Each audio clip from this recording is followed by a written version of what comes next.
All right, so very powerful video. I had an interview or a consultation with a small fleet owner. He's got 2 trucks, he's got 2 drivers, and basically he dispatches these drivers. Now, small fleet owner books a 30-minute consultation with me. That consultation was so interesting. It actually lasted an hour and 15 minutes, okay? I didn't charge him for anything above the 30 minutes because I really enjoyed my conversation with him. He has 2 trucks, 2 power units, and he dispatches these 2 units. Now, the driver has come out at a loss of over $1,000 within 3 days, and I kind of plugged the points. We went over cost per mile, we went over fuel consumption, we went over expenses, we went over the insurance premiums that he's paying. We literally went over everything. Now, there's a couple of things that we were able to figure out. Now, the most important question is, number 1, how does he survive? Number 2, what can he do to be a little bit more profitable? The third question that we have is lanes, and should he start looking into other lanes? And number 4 was the small fleet owner was, so down emotionally that he's ready to call it quits. Now, should he call it quits? In some situations, I truly believe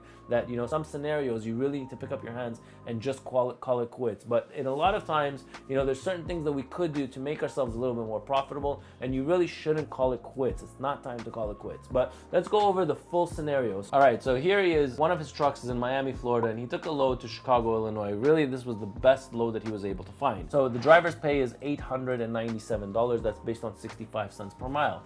Now, the fuel to run this, based on today's national average, which is $4.60 per gallon, that's $900. Now, tolls and bridges, we put down $35. I think it's a little bit more than that. Truck payment, $2,500 is this driver's truck payment. Now, there's 25 working days in the month of October, so we basically plopped it at $300, which is $100, almost $100 per day, every working day. Same thing, we did the formula for the trailer. He pays $950 a month for his trailer, so we put it down at $95 for these 3 days. This driver is paying insurance premiums of $2,750 for the month. So when you calculate these 3 days that he ran this lane, it cost him $330 in insurance. Dispatch fee, well, the driver really doesn't have a dispatch fee because he is dispatching himself. Factoring fee, so yes, the driver does pay 3% factoring fee, and then he obviously pays for the load boards, e-logs, a million and one other expenses that he has. So here we have the driver losing $915 within this 3-day trip. So question is, how do I survive? So the first thing that we talked about with this small fleet or owner operator is we talked about round trip rates. Now, you really can't give me this scenario and say, hey, I lost $1,000 within 3 days. That's not true, because you have to look at that load that you took going down to Miami. Now, usually loads going down to Florida should be paying well over $3 per mile. Why? Because there's really nothing coming out of Miami, right? So just to show you my screen, I'm just gonna go onto the load boards just so you can see what I'm talking about. On DAT ONE, I'm gonna look for the loads, and I'm going to say that I have a truck in Illinois and I'm looking to go to Florida. All right, so we have a dry van, it's today, yada, yada, yada. Okay, so here are the available loads right now. Now, we're not gonna go into the reefer market, we're gonna look for a dry van. So loads. Here I have one going from Bedford Park, Illinois to Miami, Florida, pays $5,000. That's $3.60 per mile. Now, here are the available loads. Now, most of these loads going from Illinois going to Florida are paying well over, I would say they're hovering between $2.90 to $3 a mile. Yes, there are ones that are paying a little bit less, but there are a lot of options here for over $3 a mile. Now, we're taking $3 a mile down south, and then you're doing $1.27 like it was in this case. That's $4.27 per mile round trip. Now, if you divide that by 2, you're actually driving at $2.13 per mile. Now, this is the number that you should be counting on whether your break-even point is higher, greater, or lower than this, right? So you really can't give me the scenario of just the Florida to Illinois.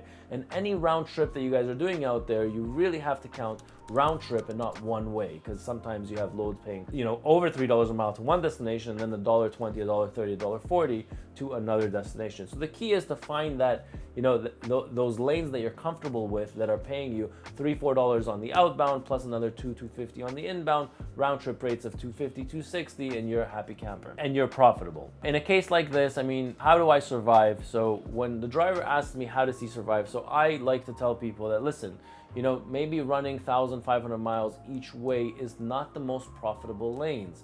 If you take the Illinois to I don't know, Kentucky, Illinois to Indiana, Illinois to Wisconsin, Illinois to, any state within a state, those, 300-400 mile runs will pay a lot more money per mile than these longer runs, okay? So that can be a game changer for you. So for example, if I wanted to see, all the loads going from Illinois to Indiana, just to see what's happening on that market, here I have loads paying $3 per mile, and then I'm in a good spot in Indiana. Or the Illinois to Wisconsin loads, you can see here that, for example, here's a load from Illinois to Ohio, and it pays $4.53 per mile on 265 miles. There are a lot of loads here paying well over $3 per mile, but they're shorter runs, like Illinois to Tennessee is paying $3.61 per mile. So sometimes if you take shorter runs, that can get you through difficult times. Right now, the situation in the US is not the greatest, and what you need in order to survive is maybe to shorten down those miles. So we talked about that with the owner operator. Now, what can I do? I mean, that is something that you can do. Profitable lanes. So it really is, when you have access to DAT ONE, you really can at your fingertips, and very easily you can find out what are profitable lanes, what are not profitable lanes. You can find out, okay, if I'm going to get to Illinois, what's the outbound rates from Illinois? Now, if the outbound rates, for example, when I go to Florida and the outbound rates are not so good in Florida, then maybe I would try to avoid going to Florida. If I see that, loads from Illinois to Virginia pay well, and let's do that test right now. The 350, 275, right? So here we go. So here, Virginia to New Jersey, Virginia to New York, they're paying, well over $3 per mile. So this is the kind of stuff that you're gonna have to play around with to see which lanes are profitable and which lanes are not profitable. And honestly, do I expect this owner operator to do it? Yeah, you know what? If he's behind a computer, then he has the time. If he has 2 trucks, then he has the time to start searching for these profitable lanes versus not so profitable lanes. Now, should you call it quits? The national average right now seems to be a little bit better than it was a month ago. And what do I mean by that? So I will open up the trucking industry right now, press refresh, and then I'll tell you what I mean by this. So here we have the national average. Now they're saying that the national average for October is $2.12 per mile. Well, you know what? 4 months ago, back in July and August, the rates were $2.05 per mile, $2.08 per mile. Now I truly believe that all of this is inflated, okay? I don't believe that the round trip rates right now are $2.12. Absolutely not. They're more like $1.95, $1.98 if you're lucky. So I feel like right now it's a little bit better than it was, a few months ago, July and August. Is it a good time? Should you call it quits? There's lots of people that are calling it quits. There's a ton of carriers that are calling it quits. Insurance premiums are high. Fuel prices are through the roof.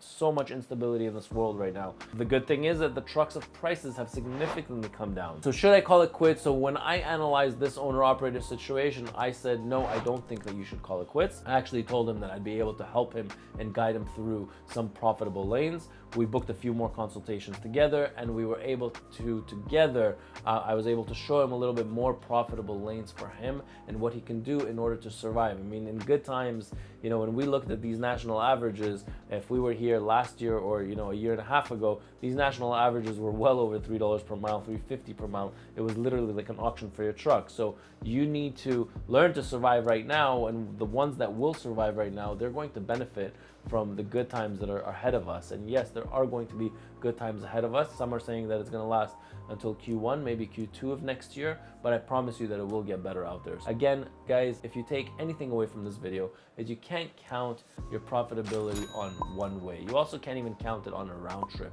What you can do is take it by a week-to-week basis or a month-to-month basis. You really need to take a snapshot of the entire month to see what your average is for the month on a rate per mile. So hopefully you learned something from this video. I'm Ronen, and I'll catch you in my next video.